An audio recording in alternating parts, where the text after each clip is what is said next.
찬양 갈 길을 밝히 보이시니 찬양 드리겠습니다.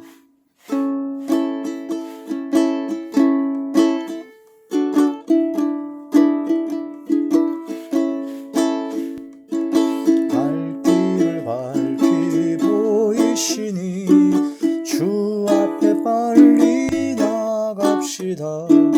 우리를 찾는 구주 예수 곧 오라 하시네. 죄악 벗은 우리 영혼은 기뻐 뛰며 주를 보겠네. 하늘에 계신 주 예수를 영원히 섬기리. 주 오리 오나 하시는 말 기쁘고 듣고 즐겨하세. 구주를 믿기 지체 말고 속속히 나가세. 죄악 벗은 우리 영혼은 기뻐 뛰며 주를 보겠네. 하늘에 계신 주 예수를 영원히 섬기리. 주 오늘 여기 계시오니 나와서 주의 말씀 듣세. 듣기도 하고 생각하니 잠이 치시로다. 죄악 벗은 우리 영혼은 기뻐 뛰며 주를 보겠네. 하늘에 계신 주 예수를 영원히 섬기리.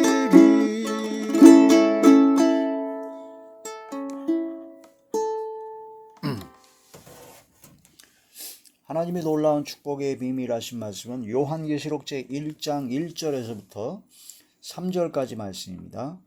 예수 그리스도의 계시라. 이는 하나님이 그에게 주사 반드시 속히 일어날 일들을 그 종들에게 보이시려고 그의 천사를 그 종 요한에게 보내어 알게 하신 것이라.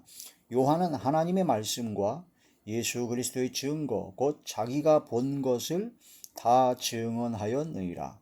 이 예언의 말씀을 읽는 자와 듣는 자와 그 가운데 기록한 것을 지키는 자는 복이 있나니 때가 가까움이라. 아멘. 기도드리겠습니다. 할렐루야. 전능하신 아버지, 은혜와 사랑을 진심으로 감사함을 드립니다. 오늘 이 한 시간도 아버지 말씀과 기도와 찬양으로 영광 돌리게 하심을 감사함을 드리옵고, 이 예배 전체가 하늘의 상달이 되고 연락이 되며 하나님께서 기뻐 하시는 영적 예배만 되게 하여 주시옵소서. 말씀을 전할 때 대언의 영과 보혜사 진리 영과 통달의 영으로 함께 하셔서 오직 진리의 생명의 말씀만을 전하게 하시고 권세 있는 새 교훈의 말씀이 되게 하시고 성령께서 말하게 하심을 따라 말씀을 전하게 하여 주시옵소서. 말씀을 듣는 모든 분들의 마음의 문이 활짝 열리고 영안과 심안과 지안을 열어주시고 듣는 귀를 열어주사 성령께서 임재하시는 성령의 능력과 권능의 역사가 나타나는 이 시간 되게 하시고 말씀을 깊이 깨달아 심령이 새롭게 변화가 되고 삶에 하나님께서 기뻐하시는 삶으로 변화가 되게 하여 주시옵소서. 그리함으로 말미암아 성령의 능력과 권능의 역사로 모든 병들을 고쳐주시며 어둠의 모든 세력들이 물러가며 사라지게 하시고 소멸되어지게 하시고 약해졌던 믿음과 신앙이 강해지며 막혔던 모든 문제가 해결되어지게 하사 감사와 기쁨과 즐거움과 평강과 행복으로 충만한 이 시간 되게 하여 주시옵소서. 주께서 함께 하시고 역사하여 주실 것을 믿사오고 우리 주 예수님의 이름으로 감사하며 간절히 축복 기도드리옵나이다. 아멘. 요한계시록 제1장 1절에서부터 3절의 말씀이 제목은 때가 가까움이라. 때가 가까움이라. 소제목으로 70일에 대해서 말씀을 전하고자 합니다. 때, 하나님께서 정하신 때가 있죠. 하나님께서 온 인류에 과거, 현재, 미래의 모든 때를 정하셨습니다. 그래서 그걸 이제 그 카이로스라고 하는데, 하나님께서 정하신 때, 하나님께서 정하신 그 때가 가깝다. 그래서 하나님의 그 때가 한치의 오차도 없이 하나님의 예정하신 하나님의 섭리와 하나님의 뜻에 따라, 하나님의 선하시고 기뻐하시고 온전하신 뜻에 따라 그 모든 것은 이루어집니다. 전 우주가, 온 우주 만물이 하나님의 뜻에 의하여 단 한치의 오차도 없이 영원토록 변함없이 그대로 이루어지는 것처럼, 우리 인간이 아무리 범죄를 하고 아무리 하나님께 대적하고 별짓을 다해도 하나님의 뜻은 반드시 이루어집니다. 하나님의 뜻이 이루어지는 거에 우리가 하나님의 뜻에 맞춰서 내 뜻을 버리고 내 생각과 내 모든 하고 싶은 모든 걸 다 버리고 내려놓고 하나님의 뜻에 맞춰서 하나님의 선하시고 기뻐하시고 온전하신 뜻을 분별하여 그 뜻대로 행하기를 즐기는 사람이 되어야 됩니다. 시편의 119편에 다윗은 주의 뜻 행하기를 즐기오니 라고 고백을 했습니다. 하나님의 말씀을 깨달아 하나님의 뜻대로 행하는 것이 즐거워야 됩니다. 그게 신상에 좋습니다. 피할 수 없으면 즐기라 하는 것처럼 내 뜻대로 내 마음대로 해봤자 아무 소용없습니다. 결국은 내 뜻대로 내 마음대로 하다가 마지막은 사망입니다. 둘째 사망, 불과 유황으로 타는 못이죠. 그러므로 내 뜻과 내 생각을 접고 버리고 내려놓고 오직 하나님의 선하시고 기뻐하시고 온전하신 뜻이 무엇인지를 분별하여 그 뜻대로 행하기를 즐겨야 된다. 나의 마음과 생각과 말과 행동과 영혼과 삶, 꿈속에서조차라도 모든 것이 하나님의 뜻에 맞춰져야 된다. 그게 가장 행복한 길이요, 가장 복된 길이요, 가장 기쁨과 즐거움이 넘치는 최고의 삶입니다. 그러려면 때를 분별해야 됩니다. 하나님의 때를 분별해야 됩니다. 크로노스가 아닌 바로 카이로스, 하나님의 정하신 때를 분별해야 된다 하는 그런 말씀이 되는 것입니다. 눈에 보이는 것이 전부가 아닙니다. 눈에 보이는 크로노스의 시공간이 전부가 아니고 눈에 보이지 아니하는 영적인 세계, 바로 하나님께서 역사하시고 하나님의 모든 것이 이루어지는 카이로스의 하나님의 정하신 때가 이루어진다라는 거죠. 하나님께서 정하신 그 때대로 모든 것은 다 이루어지고 계속적으로 진행되어져 가고 있다. 나 아니면 안 되겠지. 내가 뭔가 하나님 앞에 뭔가 기여하겠지. 꿈 깨십시오. 이스라엘 민족이 하나님의 택한 선민이라는 선민의식에, 시오니즘이라는 선민의식에 사로잡혀 교만하고 상당히 자만하고 있을 때 주님께서는 반드시 말씀하셨습니다. 네가 아브라함의 자손이라고 생각하지 말아라. 이 돌들로도 아브라함의 자손이 되게 하시리라. 네가 하나님의 말씀을 받고 은사 좀 받고 뭔가 신앙의 연조가 있고 내가 막 능력을 받아 전도도 좀 하고 헌금도 좀 해서 건축도 했고 뭐 하나님께 뭔가 귀한 것이 있지 않을까? 뭔가 하나님 앞에 내가 진짜 내놓을 것도 있고 막 그런 것이 있지 않을까? 건방진 소리를 버려야 됩니다. 교만한 마음과 생각과 말과 행동을 단호하게 끊어서 버려야 됩니다. 그 생각, 그 교만한 고집, 그런 자기 뜻대로 하는 그런 모든 걸 성령의 검으로 죽여야 됩니다. 하나님의 말씀으로 십자가에 못 박아 죽여야 됩니다. 썩어져가는 구습을 쫓는 육성과 악성, 죄성의 옛사람을 죽여야 되는 것이죠. 우리가 아무리 세상에서 최고의 모든 걸 할지라도 하나님 앞에서는 아무것도 아닙니다. 사도 바울과 같은 그런 위대한 최고의 하나님의 사람도 사도 바울은 하나님 앞에 내놓을 것이 없다. 나는 나의 약한 것밖에 자랑할 것이 없고 나는 십자가밖에 주님밖에는 자랑할 것이 없다라고 자기의 모든 것은 나의 나된 것은 내가 한 것이 아니라 오직 아버지 하나님의 은혜라 라고 고백을 했습니다. 다윗과 같이 위대한 하나님의 종이요 왕으로서 엄청난 권세와 그런 모든 걸 다 갖춘 다윗이 고백하기를 주여 제가 누구간데 이런 은혜를 주시나이까 하며 고백하며 주님 앞에 낮아졌던 것을 볼 수가 있습니다. 하나님 앞에 낮아져야 됩니다. 하나님 앞에 교만하면 큰일 납니다. 하나님의 때를 분별하여 주님의 그 때에 하나님의 뜻대로 살아가는 것을 가장 최고의 기쁨으로 여기고 즐겨야 됩니다. 주님의 뜻을 행하기를 즐겨야 됩니다. 때가 가까움이라, 때가 가깝다. 사도 요한을 통해서 이 요한계시록의 말씀을 주시면서 때가 가깝다. 바로 주님께서 그 모든 원수를 갚아주실 때가 가깝고 주님께서 모든 것을 보호하시고 이루어 주시고 인정해 주시고 상 주실 그런 모든 때가 가깝고 고난과 혼란과 핍박과 시련이 있지만 그런 모든 것을 이길 수 있는 힘을 주신다는 그런 뜻이 되죠. 때가 가깝다. 이 도미티안 황제의 그 박해, 2차 박해가 엄청나지만 아직도 3차로부터 10차까지 엄청난 박해가 아직도 있으므로 그 모든 것을 이기기 위하여 마지막 때 종말적 신앙을 가지고 승리해야 된다라는 그런 말씀이 됩니다. 그래서 예수님께서 오시자마자 제 첫 번째 말씀하신 것이 회개하라 천국이 가까워하느니라 하시면서 마지막 말세를 증거하셨습니다. 그러면 그때부터 지금까지 2000년가량이 지났으므로 지금은 더더군다나 말세 중에 말세입니다. 주님 오실 날이 얼마 남지 않았습니다. 천국 갈 일이 얼마 남지 않았습니다.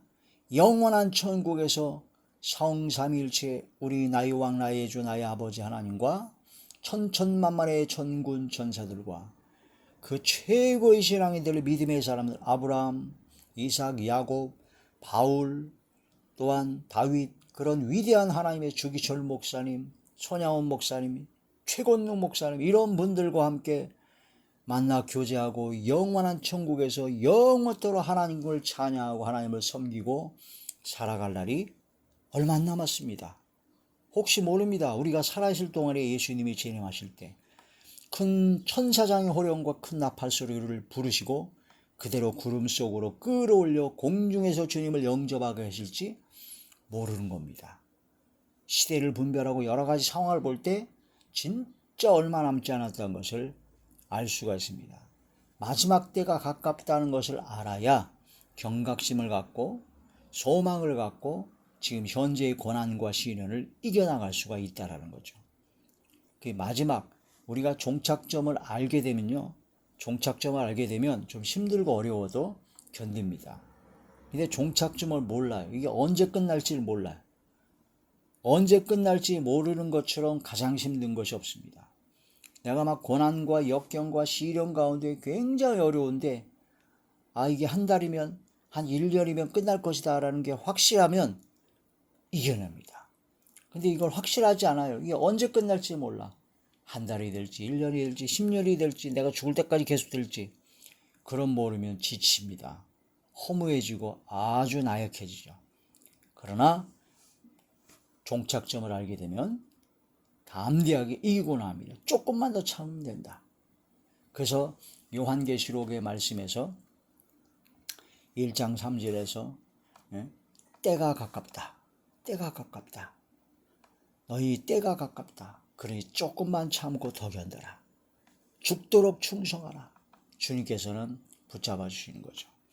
하나님의 때, 하나님의 정하신 때가 있습니다. 그 창조로부터 아브라함, 노아, 또한 예수님이 오시기까지 또한 마지막 때에 되어질 모든 상황들이 다 하나님의 때, 하나님께서 정하신 그 모든 때가 있죠. 그걸 분별하는 것이 굉장히 중요합니다. 그날과 그 시는 모릅니다. 예수님이 재림하실 날 그날과 그 시는 모릅니다. 또 그날과 그 시에 마지막 때가 됐을 때 전체적인 시대를 분별하는 건 불별하지만 어떤 한 가지를 특정해서 이것이다 저것이다 하면은 안 된다는 것을 말씀드렸죠. 성경 해석에서. 그러나 마지막 때를 분별해야 됩니다. 마지막 때가 언제입니까? 노아의 때와 같고 소돔의 때와 같다고 하는 두 가지 전제를 예수님께서 직접 말씀하셨습니다. 노아의 때와 같이 마지막 때가 되면 될수록 사람들은 먹고 마시고 장가들고 시집가고 자기 할 일에 바빠서 주님의 경고, 하나님의 말씀의 경고, 때가 가까우니까 마지막을 준비하라 하신 그 말씀을 안 들어먹습니다. 안 들어먹어요. 그래서 결국은 물이 범람하여 죽기 바로 직전까지 깨닫지 못하고 있다가 결국은 다 죽게 된다는 노아 홍수 심판의 교훈을 명심해야 된다는 겁니다. 내가 세상살이에 지쳐서, 세상살이에 세상 염려와 죄의 유혹에 지쳐서, 세상 향락에 빠져서 마지막 때를 준비하지 못하는 그런 어리석음을 범하지 말아야 된다. 소돔의 때와 같다. 소돔은 대표적으로 아주 풍성합니다. 풍부한 재물과 먹을 것이 풍성해서 사람들이 풍부하고 먹을 것이 풍부하면요, 짓는 것이 죄입니다. 향락에 빠지고 쾌락에 빠지게 되고 교만해집니다. 고집을 부리게 되고 가난한 이웃을 생각하지 않습니다. 그 양극화 현상이라고 하죠. 점점 경제가 발전하고 막 과학이 문명이 발전하고 막 풍요로운 삶을 누리게 되면은 양극화가 됩니다. 부한 사람은 점점 더 부해지고 가난한 사람은 점점 가난해지죠. 그래서 정상적이고 참으로 축복된 민족, 나라가 잘 되고 번성하는 나라일수록 중간 계층이 풍성해집니다. 그래서 점점 노블레스 그런 마음으로 그 부한 사람은 나눠주고 가난한 자를 끌어올려서 중산층이 많아지는 게 복된 나라죠.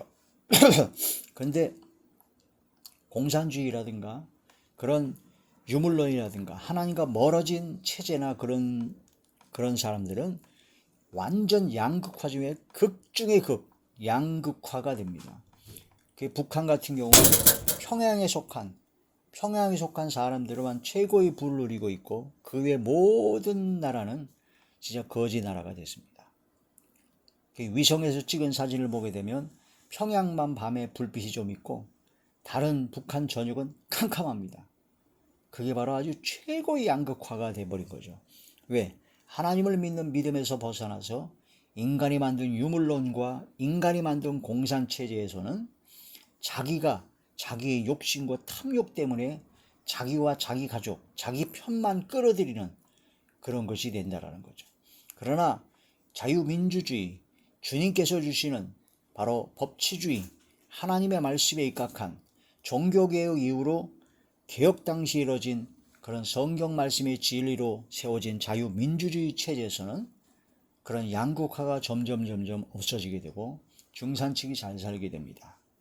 물론 이제 일부 그 재벌이라든가 그런 사람들의 욕심과 탐욕 때문에 점점 양극화 현상이 일어날 수는 있지만 그러나 하나님의 말씀과 그런 양심과 인격과 법치에 따라서 그런 모든 것이 점점 줄어들게 되고 다시 정화작용이 있게 되죠.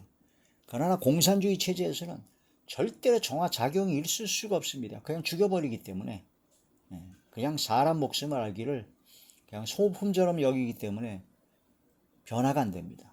그러나 민주주의 사회, 자유민주주의 사회에서는 변화, 자정 노력이 있게 되고 하나님의 놀라운 역사로 변화가 되게 되죠. 이 마지막 때를 깊이 깨달습니다. 그래서 소돔의 때와 같이 마지막 때가 그렇다는 겁니다. 점점 경제가 발전하면서 사람들이 향락과 쾌락에 빠붙여서 다른 이웃을 가난한 사람을 도와주지 않아요. 그 다음에 그들이 노리는 것은 쾌락을 쫓다 보면 쾌락은 더 큰 쾌락을 요구하게 됩니다. 그래서 바로 동성연애를 하게 되는 것이고 남자가 남자를, 여자가 여자를 바로 남색과 그런 동성애에 빠져서 죄악 가운데 극치의 음란 속에 빠지게 된다는 겁니다.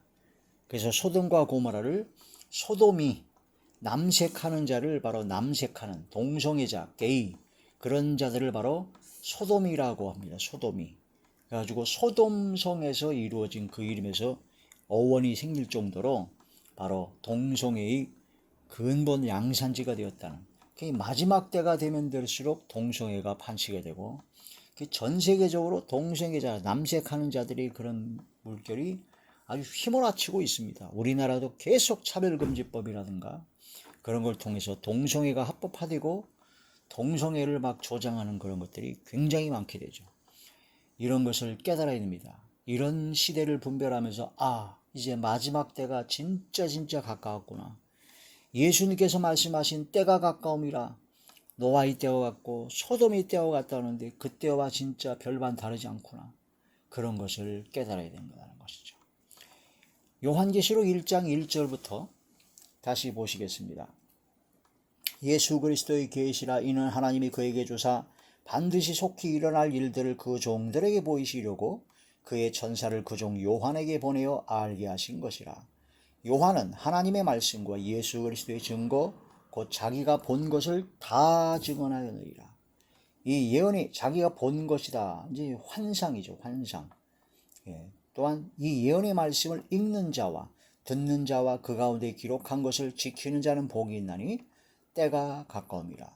개역 한글에는 읽는 자와 듣는 자들과 지키는 자들이라고 했는데 여기는 그냥 단수를 표현했는데 복수가 맞습니다.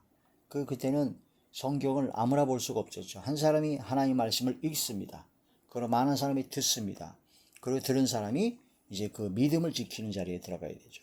여기서 지키는 자다 하는 것은 지켜 행한다라는 행위를 강조한 것보다도 자기가 받은 그 믿음, 은혜를 지켜나가는 것이 중요하다. 왜냐하면 이때 당시에는 엄청난 박해가 있었기 때문에 믿음을 지키기가 너무나 힘들었습니다.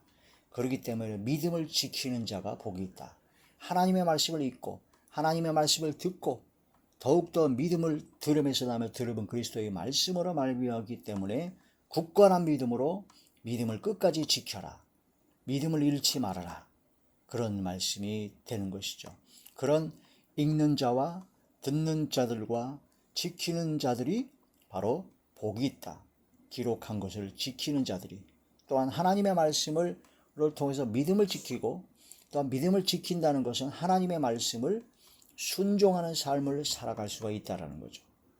율법 행위로 구원을 받을 수 없지만 바로 구원받은 하나님의 자녀는 자연스럽게 구원의 결과로 하나님의 말씀을 지켜나갑니다. 순종하게 됩니다.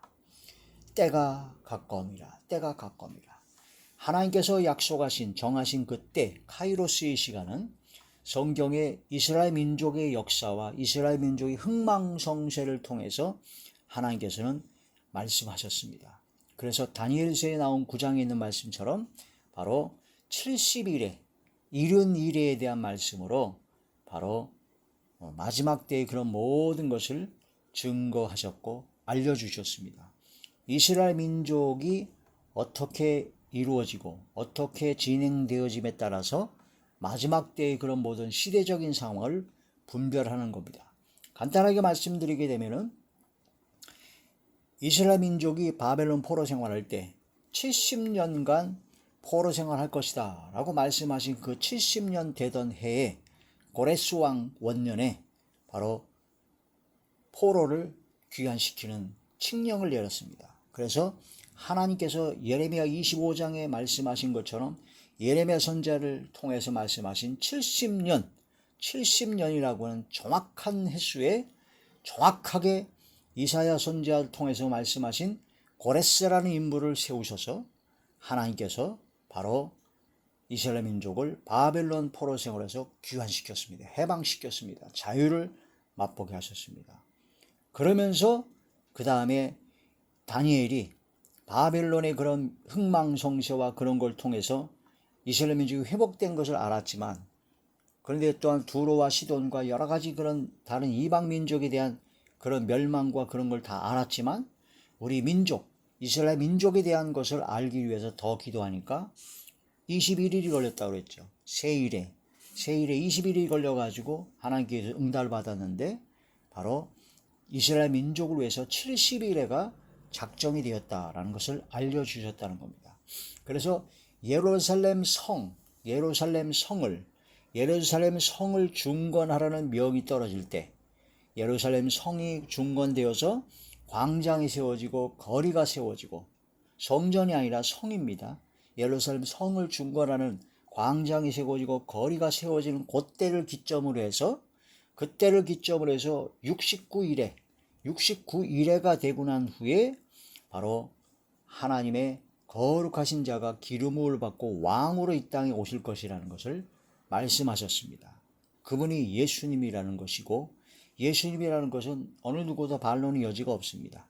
예수님께서 이 땅에 왕으로 오실 때고, 그 다음에 그 왕으로 오신 그분이 곧바로 끊어지게 될 것이라는 말씀이 나오게 되죠. 곧바로 끊어지셨죠. 4일 만에 십자가에 못 박혀 처형당하심으로써 모든 걸 다 이루시고 예수님의 사역을 끝내셨죠.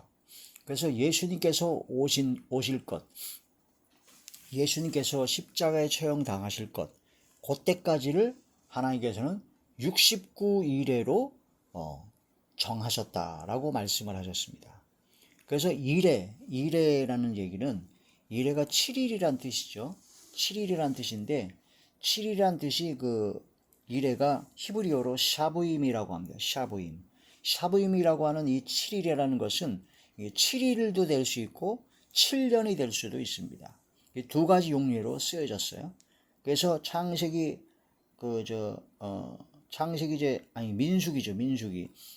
14장 34절에 보면은 광야 40년을 살게 된 이유가 40일 동안 가나안에 정탐하고 날수를 하루를 1년으로 환산해서 바로 보응을 받게 된, 바로 하루를 1년으로 환산한 그런 내용이 나오고, 창세기 29장 27절에 보면 야곱이 라헬을 위해서 7일을 채우라, 바로 7년을 더 일하게 된 그런 거예요. 하루를 1년으로 환산한 그런 내용이 나오게 됩니다. 그리고 또한 이래란 것은 7일도 되고 7년도 되는데, 바로 다니엘 10장 2절에 3절에 보면 다니엘이 새 이래를 금식할 때, 그때는 바로 21일이라고 했죠. 그때는 7일로 썼습니다. 용례를. 그런데 그 다니엘 10장 2절에 3절에 이래를 7일로 날짜로 쓸 때는 샤부임이라는 단어와 그 다음에 야밈이라는 단어를 같이 씁니다. 샤부임과 야밈은 바로 날들이란 뜻이에요. 그래서 샤부임과 야밈이라는 이름을 같이 써서 함께 사용해서 바로 7일로 사용할 때의 용례를 구분시켜 주었습니다. 그런데 샤부임이라는 단어만 쓸 때는 7년입니다. 7년이에요. 그래서 다니엘 9장에 있는 말씀, 9장에 있는 그 말씀에서는 바로 이래가 바로 7년으로 샤부임으로 사용되기 때문에 바로 7년이다.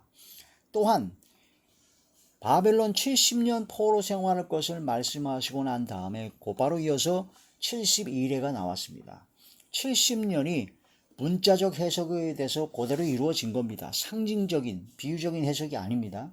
70년 날짜 그대로 이루어졌어요. 그래서 문맥상 그 이어지는 상황을 봤을 때 70일에도 역시 바로 문자적으로 바로 이래가 바로 70년, 이래가 1년으로 7년으로 환산된다는 걸 볼 수가 있죠. 그래서 70일에는 총 바로 490년입니다. 490년인데 바로 69일은 거기서 7년을 뺀 483년입니다. 그러니까 예루살렘을 중건하라는 명이 내릴 때부터, 광장과 거리가 세워질 때부터 바로 예수님께서 왕으로 오시고 십자가에 못 박혀 돌아가실 때까지 69일에 즉 483년이 걸릴 것이다 라는 그런 말씀이, 예언의 말씀이 되는 것이죠. 실제로 그 말씀이 그대로 이루어졌습니다. 한 치의 오차도 없이 하나님의 말씀대로 그대로 이루어졌습니다. 그리고 또한 그 이후에 한일회가 남았는데, 그 한일회가 남기 전에 어떤 일이 있느냐, 바로 7년 동안 조약을 맺고 7년 동안 성전에서 제사와 예물을 다 그치게 만들고, 또한 바로 후 3년 반은 바로 엄청난 환란을 받게 되는 것이라는 7년 대환란의 시기로 남겨두셨죠. 근데 그 중간 시기에 로마서 11장에 있는 것처럼 이스라엘의 충만한 수가 오기까지 이방인 때가 있게 된다는 겁니다. 이방인을 구원하시고자 하시는 하나님의 섭리가 있게 된다는 거죠. 이러한 말씀을 통해서 지금 마지막 때의 그런 하나님께서 정하신 카이록스의 그 때는 바로 69일에까지 예수님께서 오심으로써 바로 성취가 되었습니다. 그리고 예수님께서 십자가 못 박혀 돌아가시고 난 이후에 그 다음에 약 2000년가량이 흐르면서 바로 이방인의 충만한 수가 지금 거의 다 찼습니다. 거의 다 차서 마지막 한 일의 동안의 하나님의 역사가 이루어지기 위하여 이스라엘 민족이 1948년도에 회복이 된 겁니다. 나라가 세워진 겁니다. 무려 2000년가량을 나라 없이 완전히 떠돌아다니다가 마지막 때 반드시 이스라엘 민족을 회복시킬 것이라는 하나님의 말씀이 그대로 또 이루어진 것이죠. 이스라엘의 회복이 이루어졌고 이방인의 충만한 수가 차기까지 이루어졌고 그러고 나서 땅끝까지 복음이 전파되리라 그제야 끝이 오리라 하신 그 말씀이 예언대로 그대로 이루어지는 겁니다. 전 세계 땅끝까지 복음의 역사가 펼쳐지게 되고 선포되었습니다. 그러고 나서 이제 마지막 한 일에 남는 이 기간이 이루어지기 위하여 바로 이스라엘 민족이 회복되었고 그 성전이 세워지게 됩니다.